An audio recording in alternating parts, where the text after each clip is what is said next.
Welcome back to the Hills of DC, Chapter 35, The Attempted Escape. This is Part 2. We left off at Part 1 with Shorty getting shot. He hit the gate. The CO correctional officer shot him from the guard post, and things is kind of hectic. We want to thank you for taking the time for listening, but we appreciate you go out and purchase the book. We'll put another audio version out in about a couple of weeks. Thank you. Peace. Fueled by Shorty's mad attempt, they snapped out of their shock and ran behind him. As soon as they hit the fence, gunfire erupted, shattering the afternoon quietness surrounding the jail. As the gunshot reverberated, an eerie silence gripped the yard. The inmates watched the macabre image of Shorty falling from the top of the fence. His feet were twisted in the razor wire, and his head was inches from impacting the ground. Blood oozed profusely from his chest. It was obvious to everyone that he was seriously wounded and might be dead. Nearly 45 inmates were now standing where Shorty had climbed over the fence. They were physically immobile, stunned by the sight of his body hanging upside down on the fence. The guard fired no warning shot, and the inmates attempting to escape didn't expect any. They were caught off balance by his quick reaction and sharp shooting.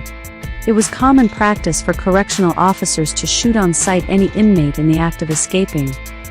In a further effort to escape, Nibaltree and Hosea incited the inmates to tear down the fence and go get Shorty.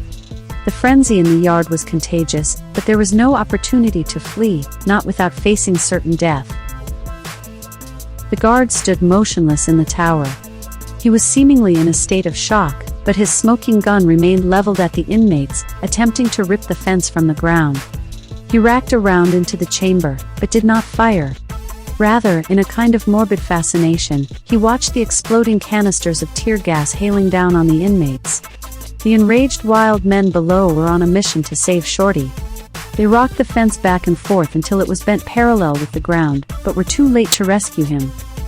The police station directly behind the jail's north entrance dispatched help seconds after the incident. Reinforcements gathered in the parking lot and roped it off immediately. In the midst of the uprising, the inmates heard the screeching bullhorn as the police announced, "Any inmates attempting to breach the perimeter will be shot." Like soldiers at war, the jail's correctional officers had been readied for battle. They stood at attention dressed in full riot gear, waiting patiently for orders to attack. Inmates were scrambling around the yard.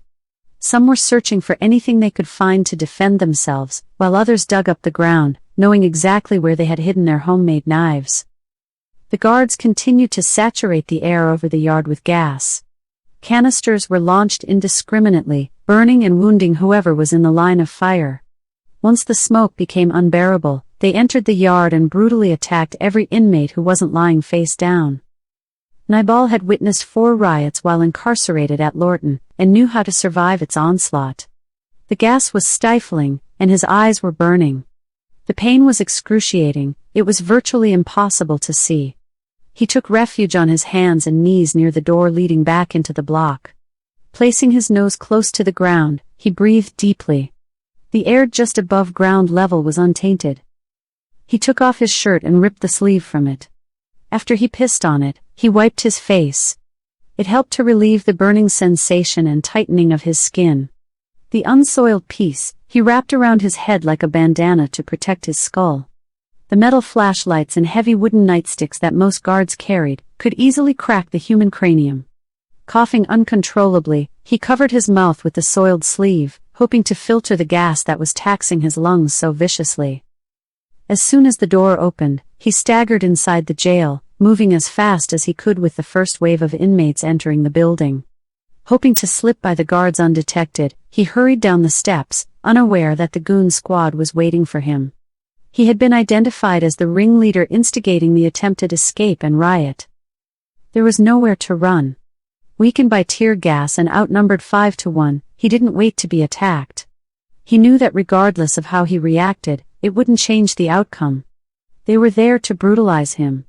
He lowered his shoulder and ran directly into the wall of thick plastic shields protecting them. The big white officer standing next to Captain Black lost his footing and fell flat on his back. His co-workers were enraged with anger. They struck Nybal repeatedly with their clubs and nightsticks, beating him down to the concrete floor. Helpless to defend himself, he curled his body into a fetal position to protect his face and ribcage. Tightening his muscles to absorb the force of the attack, he prevented his bones from being broken. They kicked him in the back and chest as he pretended to be unconscious. He lay passively while listening to Black order his officers, cuff him, strip him, and take him upstairs. The jail's death row cell block was upstairs. It had housed and executed D.C. prisoners until the Supreme Court abolished the death penalty in June 1972. The guards were using it to punish and totally isolate the jail's worst troublemakers. The electric chair looked intact to Nybal. He was placed inside a cell where he could see it. He never recognized the injustice of being brutally beaten and unconstitutionally housed within a condemned cell block. He was caught trying to escape, and chalked it up at that. However cruel and unusual the punishment, the guards failed to discourage him from trying to escape again. To him, Black was like a fly on the wall. Eventually someone was going to crush him, but he had bigger fish to fry.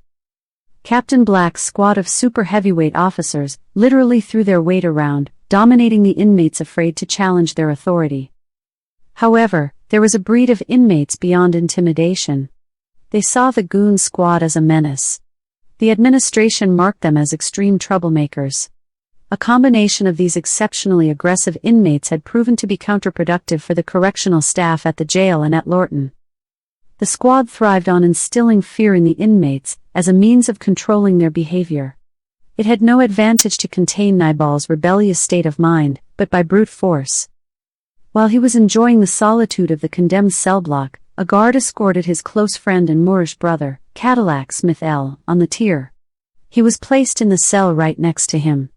The last time they saw each other was on the Hill during the 1970 riot. Islam Moore.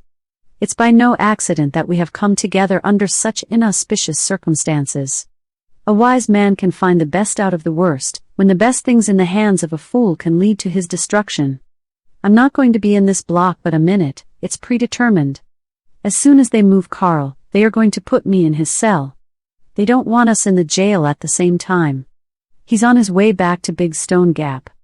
I heard you tried to escape and somebody got shot. So they put you in here to fuck with your mind. That's some weak-ass shit, Cadillac stated. Yeah, Black and his flunkies threw me in this cell after they roughed me up. Let me explain the reason why we are here, right now at this moment, my brother. 3 weeks ago, before they expedited me to Big Stone Gap, Rochi was putting together a plan to escape. He told me that he was going to wait until I got back. He doesn't want anyone to know, but if you can get to 2 block, we can rotate together, Cadillac promised. My brother, you are truly heaven sent. Nybal expressed with elation, recognizing that they were definitely in the right place at the right time.